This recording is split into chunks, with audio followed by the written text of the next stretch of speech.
Current assets और current liability, ये कोई आज क्लास 12 का तो पॉइंट है नहीं, ये पॉइंट हम क्लास 11 से पढ़ते चले आ रहे हैं। बेसिक में ही पढ़े थे कि करेंट एसेट्स किसे कहते हैं, करेंट लायबिलिटी कहते हैं। तो एक बेसिक बात जो आपको पता होना चाहिए कि करेंट एसेट्स किसे कहते हैं, तो उसके लिए हमने आपको बताया था कि वो सारे एसेट्स जो बिजनेस कंसर्न के कंटिन्यूअस वर्क के लिए रखा गया है, जो बिजनेस को चलाने के लिए रखा गया है, जो बिजनेस में चीजों को लेन देन करने के लिए रखा गया है, यानी एक नॉर्मल ऑपरेटिंग साइकिल में जिसे हम लोग खरीदने और बेचने का काम करते हैं, वही क्या कहलाता है, करेंट एसेट्स कहलाता है। सच एज फॉर एग्जांपल, मान लो कि एक किराना दुकान, मान लो एक किराना दुकान है, उस किराने दुकान का जो मेन काम है वो काम क्या है, वस्तुओं को खरीदना और उसको बेच देना, खरीदना और बेचना। अरे खरीदने और बेचने के बीच में दूरी क्या होती है, खरीदने और बेचने के बीच में दूरी कितनी होती है, क्या लंबा समय होता है, लंबा टाइम गैप होता है, एक छोटा टाइम गैप होता है ना जी, आज ला कल बेच दिए, कहानी खत्म। तो ये जो टाइम पीरियड होता है ना चीजों को खरीदने और बेचने का, इस छोटे समय अंतराल को ही हम लोग क्या कहते हैं, करेंट एसेट्स। अब कभी कभी देखिएगा कि कुछ ऐसे भी एसेट्स होते हैं जिसको खरीद करके एकदम रख लेते हैं और लंबे समय तक चलाते हैं, चलाते कि नहीं चलाते। अच्छा, उसी किराने दुकान में जब जाइएगा तो उसका पंखा, उसका वेटिंग मशीन, उसका काउंटर, ये सब डेली खरीदता बेचता है क्या, डेली खरीदता बेचता है नहीं ना। तो जो डेली नहीं खरीदता बेचता है वो उसका क्या हो गया, फिक्स्ड एसेट्स हो गया। और जो छोटा कोई एसेट्स है, मतलब जो कम समय के लिए रखा गया है, उसे क्या कहा गया, करेंट एसेट्स कहा जाएगा। कोई दिक्कत नहीं।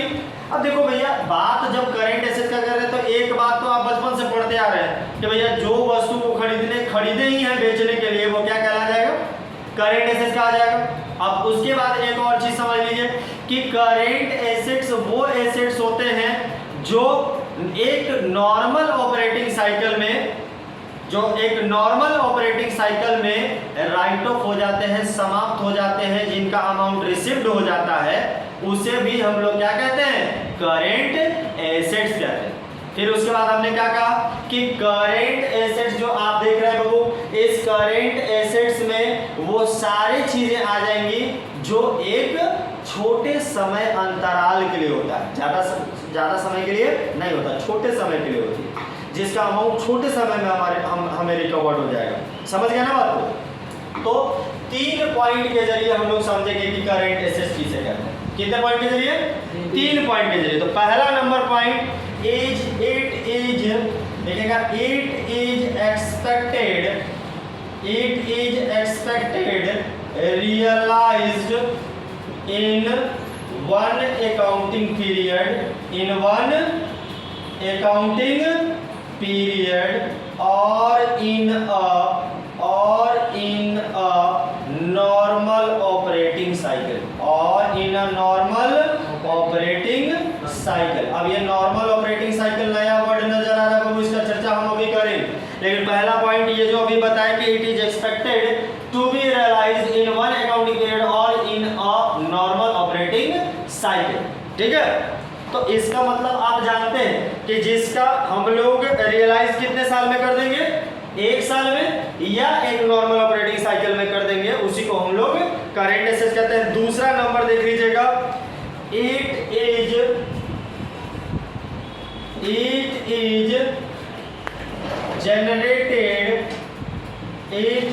Generated from trading purpose. It is generated from trading purpose, यानी जो जनरेट ही किस पर्पस से किया गया है, ट्रेडिंग के पर्पस से किया गया। यानी बिजनेस में कुछ चीजें जो जनरेट हुई है, यानी सजेस्ट डेटर, यानी बिजनेस में ही हमें पैसा लेना है ना, आज बेचे होंगे किसी को सामान, वही पैसा हमें रिकवर करना है, जिसके कारण वो क्या हो गया, करेंट एसेट्स हो गया। कोई दिक्कत। और अगर हम बात करें तो it is expected to be realised,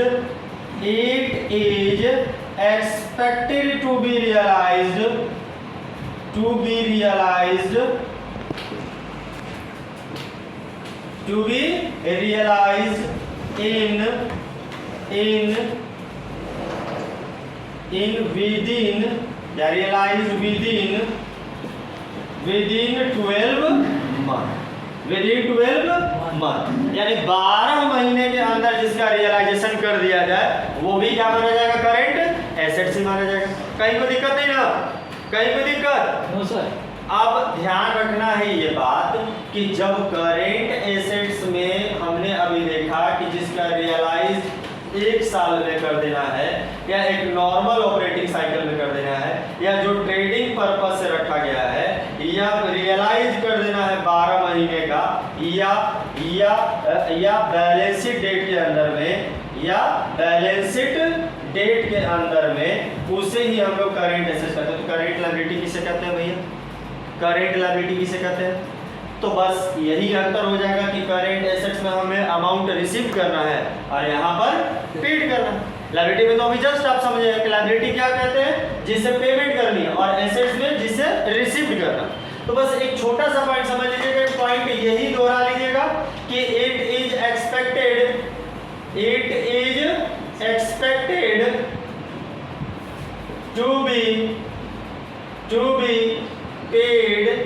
to be paid in one accounting period or in a normal operating cycle,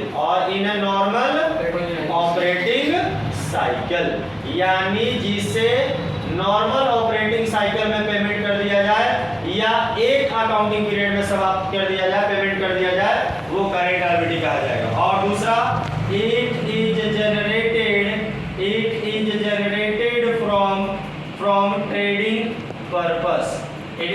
from trading purpose, यानी ये जनरेट कहाँ से हुआ है भैया, बिजनेस से हुआ है। कहाँ से हुआ है, बिजनेस नहीं होता तो ये लायबिलिटी भी नहीं होता। और दूसरा कि it is expected to be paid off within 12 month. It is paid off within 12 month, यानी सब पॉइंट वही है, बस यहाँ रिसीव करना और यहाँ क्या कर देना, पेड कर देना, बात खत्म। तो देखो भैया ये दोनों को जब हम कर रहे हैं तो सब तो समझ में आ रहा है, बस एक चीज नहीं आ रहा है, वो है नॉर्मल ऑपरेटिंग साइकिल। यही नहीं पता चल रहा है कि सर क्या होता है नॉर्मल ऑपरेटिंग साइकिल। बाकी सब समझ में आ रहा है कि 1 साल में हो जाना चाहिए, ट्रेडिंग पर्पस से होना चाहिए, 12 महीने का एक बैलेंस शीट डेट में हो जाना चाहिए, सब क्लियर है। सर ये नया वर्ड कहाँ से आ गया, नॉर्मल ऑपरेटिंग साइकिल, इसका मतलब क्या होता है सर? तो नॉर्मल मतलब क्या होता है भैया, साधारण। नॉर्मल का मतलब क्या था, साधारण बिजनेस को चलाने में जो समय लगता है ना, उसी को हम लोग क्या कहते हैं, नॉर्मल ऑपरेटिंग साइकिल। अब जैसे मान लो कि हमारे 12th क्लास के बैचेस को कंप्लीट करने में नॉर्मल समय लगता है 8 महीने का। कितने का, 8 महीने का। तो ये 8 महीने का जो समय अंतराल है आपको पढ़ाने का, यही हमारा क्या है भैया, ऑपरेटिंग साइकिल। यही हमारा ऑपरेटिंग साइकिल, यही 8 महीने में हम चीजों को स्टार्ट करके और खत्म करना है। क्या समझ गए ना बात को? ना हम इससे कम ले सकते हैं, ना हम इससे ज्यादा ले सकते हैं, कोई दिक्कत नहीं ना। तो एक नॉर्मल ऑपरेटिंग साइकिल का मतलब ये होता है कि चीजों को स्टार्ट करने से लेकर खत्म करने तक का जो समय होता है ना, वही क्या कहलाता है, नॉर्मल ऑपरेटिंग साइकिल कहलाता है। सच है सर, बिजनेस में इसको जरा पढ़ के दिखाइए कि करेंट एसेट्स में नॉर्मल ऑपरेटिंग साइकिल क्या है। तो जैसे ध्यान से देख लीजिए मेरी बात को, मान लो भैया हम कोई भी बिजनेस नॉर्मल ऑपरेटिंग साइकिल में एक चीज समझ लो भैया, मान लो कि हम कोई फिनिश गुड्स बेचते हैं। क्या करते हैं, फिनिश गुड्स क्या कर देते हैं, सेल कर देते हैं। क्या कर देते हैं, सेल कर देते हैं। तो सेल करने तक का भैया कुछ वर्क होगा ना, डायरेक्ट तो ये सामान नहीं आ गया होगा, डायरेक्ट ये सामान आ गया होगा नहीं ना। इसके लिए क्या करना होगा, पहले क्या करना पड़ा होगा, purchase of raw material, raw material पहले तो कच्चा सामान खरीदना पड़ा होगा, ठीक है। यानी जब तक कच्चा सामान नहीं खरीदेंगे तो फिनिश गुड्स बनेगा जी, नहीं बनेगा। ये परचेज ऑफ रॉ मटेरियल जो हुआ वो किस महीने में हुआ? 1 जनवरी को। कितने तारीख को? 1 जनवरी को। अब जब ये रॉ मटेरियल हम लोग खरीदे, मान लो कि यहाँ हम मस्टर्ड ऑयल या मस्टर्ड ऑयल बोल रहे हैं, यानी कि एक जो खाना बनाने वाला जो होता है ना तेल, जैसे खाना बनाते हैं हम उसका कंपनी तैयार किए। हम खाने बनाने वाले जो तेल होती हैं उनका हम प्रोडक्शन कर रहे हैं। तो हम यहाँ पर सरसों का जो सरसों से ही तेल निकाली जाती है, तो हमने सरसों खरीदा, यानी रॉ मटेरियल हमने खरीदा कितने तारीख को? 1 तारीख को। तेल निकालने के लिए तो सरसों की ही आवश्यकता है, तो हम सरसों को निकाले कब खरीदे? 1 जनवरी। अब सरसों को डायरेक्ट तो हम नहीं बेच देंगे, नहीं ना बेच देंगे जी, तेल निकालना है ना। तो इसके लिए हम लोग क्या कर दिए? Work in progress. Work in progress यानी उसे हम लोग मशीन पर लगा दिए। कहाँ लगा दिए? मशीन पर लगा दिए पेराई करने के लिए। भैया उससे थोड़ा तेल निकले, तब ना उसको पैकेजिंग किया जाएगा, लेबलिंग वगैरह किया जाएगा, तब ना बेचा जाएगा। समझ गए ना बात? तो मान लो कि वर्किंग प्रोग्रेस में हमारा लग गया कितना मंथ? 2 मंथ। पेराई करने में कितना समय लग गया? 2 मंथ। अब वर्किंग प्रोग्रेस के बाद उसका जब तेल निकला तो उसको क्या किया गया? पैकेजिंग किया गया। क्या किया गया बाबू? पैकेजिंग किया गया। पैकेजिंग, तो पैकेजिंग में हमारा समय लग गया कितने महीने का? 2 महीने का। कितना समय लग गया? 2 महीने का। तो पैकेजिंग में जो समय लगा उसके बाद उसका क्या किया गया? लेबलिंग किया गया। क्या किया गया? लेबलिंग। अमाउंट लगाइएगा ना, क्या उसका एक्सपायरी पीरियड है, कितना अमाउंट है, क्या पैकिंग हुआ है, किस कंपनी का है, ये सारा कुछ दिखाइएगा ना, तब ना कोई खरीदेगा। खाली कुछ ऐसा ब्लैंक दे दीजिएगा तो कोई खरीदेगा जी? नहीं खरीदेगा। तो उसको लेबलिंग करना पड़ेगा, दिखाना पड़ेगा। तो लेबलिंग करने में मान लो कि हमारा समय लगा कितने महीने का? 1 महीने का। कितने महीने का? 1 महीने का। अब इस जब ये बन गया फिनिश गुड, तो इसको हम लोग सेल कर दिए। क्या कर दिए बाबू? सेल कर दिए। सेल करने में भी बहुत सारा प्रोसेस होता है, ध्यान से लिखिएगा। सेल करने के लिए डायरेक्ट मैन्युफैक्चरिंग से सेल नहीं हो जाता। मैन्युफैक्चरर किसको देता है? मैन्युफैक्चरर किसको देता है? होलसेलर। किसको देता है? होलसेलर। तो यहाँ फिनिश गुड्स जो है उसे हम लोग कहाँ पहुँचा दिए? कहाँ पहुँचा दिए? होलसेलर के पास। किसके पास? होलसेलर के पास। तो होलसेलर के पास रखा गया 2 महीना। कितना महीना? 2 महीना रखा गया। समझ गया? 2 महीना तो होलसेलर के पास पड़ा रहेगा। होलसेलर के बाद ये कहाँ गया? रिटेलर के पास। कहाँ गया? रिटेलर के पास ये रह गया 3 महीना। कितना महीना? 3 महीना रिटेलर के पास रह गया। समझ गया बात को? उसके पास रखा रह गया, कस्टमर आया ही नहीं तो बेचा ही नहीं, और जो 3 महीने बाद आया तो ये क्या हो गया? सेल हो गया। क्या हो गया? कस्टमर खरीद लिया और ये क्या हो गया? सेल हो गया। क्या हो गया? सेल हो गया। तो सेल जो हुआ वो सेल मान लो कि इतने तारीख के बाद वो सेल हो गया। और सेल में भी देखिएगा, सेल भी होने के बाद इसका अमाउंट अभी रिसीव नहीं हुआ। अमाउंट रिसीव्ड कब हुआ? अमाउंट रिसीव्ड कब हुआ? 1 महीने बाद। कब हुआ? 1 महीने बाद। ध्यान से देखिएगा। तो देखो भैया ये पूरा प्रोसेस को समझिए फिर से एक बार। हमने एक तेल बनाने की कंपनी स्टार्ट करी जिसमें उसके रॉ मटेरियल को हमने किस तारीख को खरीदा? 1 जनवरी को खरीदा। फिर उसके बाद हमने उसका मतलब रिफाइनरी किया। तो रिफाइनरी में कितने महीने का समय लग गया? 2 महीने का। फिर रिफाइनरी के बाद पैकेजिंग उसका हमने किया, कितना महीना लग गया? 2 महीना। फिर उसके बाद लेवलिंग में कितना समय लग गया? 1 महीना। फिर उसके बाद फिनिश गुड्स जो बना वो होलसेलर के पास चला गया। कितना महीना होलसेलर के पास रखा गया? 2 महीने। फिर रिटेलर के पास कितने महीने? 3 महीने। और फिर कस्टमर को सेल होने में अमाउंट रिसीव कितने तारीख को होगा? कितने महीने बाद? 1। टोटल ये टाइम गैप जो लगा वो कितने महीने का लगा भैया? 2 महीना, 2 4 महीना 1, 5 महीना 2, 7 महीना 3, 10 महीना और 1 11 महीने। ये यहाँ से लेकर के जो यहाँ तक का समय लगा वो टोटल कितना समय लगा? कितना समय लगा? 11 महीने का समय लगा। कितने का समय? 11 महीने। तो ये जो समय वस्तु को बनाने से लेकर के कैश को रिसीव करने तक का है, यही क्या कहलाएगा?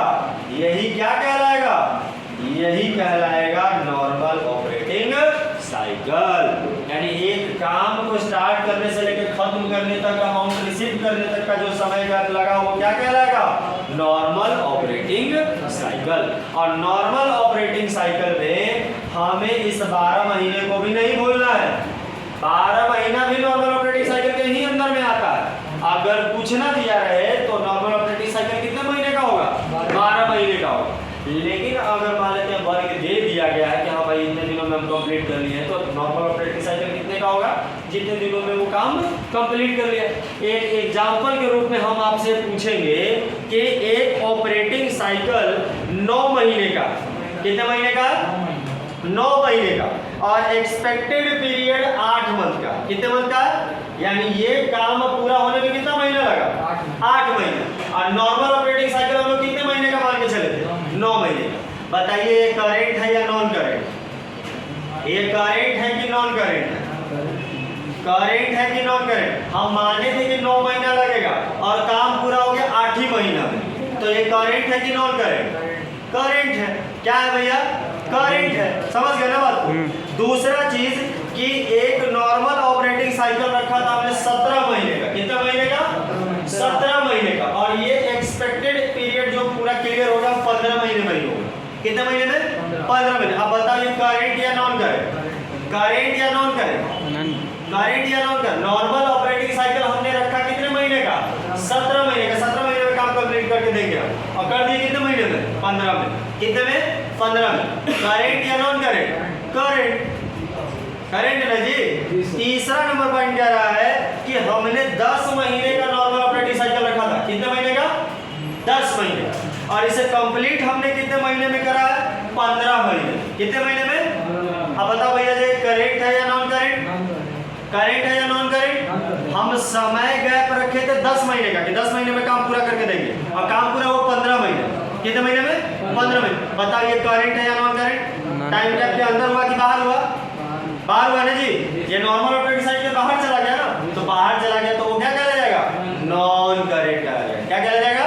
Non current. फिर एक और एग्जांपल हम आपके सामने रखते हैं। एक नॉर्मल ऑपरेटिंग साइकिल रखा गया 14 महीने का। कितने का? 14 महीने। और जिसे कंप्लीट करके हमने दिया 16 महीने में। कितने में? 16।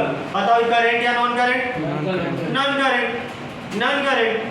फिर अगला हमारे अगर हम चले तो 24 महीने का हमने रखा है। कितने महीने का? 24 महीने का नॉर्मल ऑपरेटिंग साइकिल रखा है, और एक्सपेक्टेड पीरियड समाप्त होने में 20 महीने लगे। कितने महीने? 20 महीने। बताओ जरा करेंट या नॉन करेंट? करेंट या नॉन करेंट बाबू? करेंट या नॉन करेंट? 24 का माने थे, अब 20 में ही कंप्लीट कर लिए। करेंट है। क्लियर है। और देन लास्ट और सबसे इंपॉर्टेंट 10 महीने का हम लोग नॉर्मल ऑपरेटिंग साइकिल रखे थे। कितने महीने का? 10 महीने का।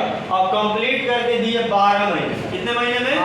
12 महीने। बताएंगे जरा करेंट या non current? Non current. Current या नॉन करेंट? 10 महीने का मान करके चले थे और 12 में कंप्लीट हम लोगों ने करके दिया।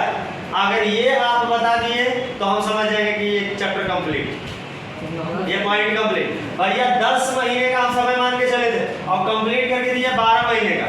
आप जरा बताओ कि ये करेंट है या non current? Non current. Current है या नॉन करेंट? सारे लोग जवाब देंगे। करेंट है या नॉन करेंट? करेंट है ना। आप लोगों का कहना है कि सर नॉन करेंट है। आप हम समझ रहे हैं कि क्यों आप बोल रहे हैं। आप इसलिए बोल रहे हैं कि सर हम समय मांगे थे 10 का, माने थे कितने का? 10, और हुआ कितने में? 12 में। अरे भैया तो हम ये भी तो बताए हैं कि नॉर्मल ऑपरेटिंग साइकिल कितने महीने का होना चाहिए?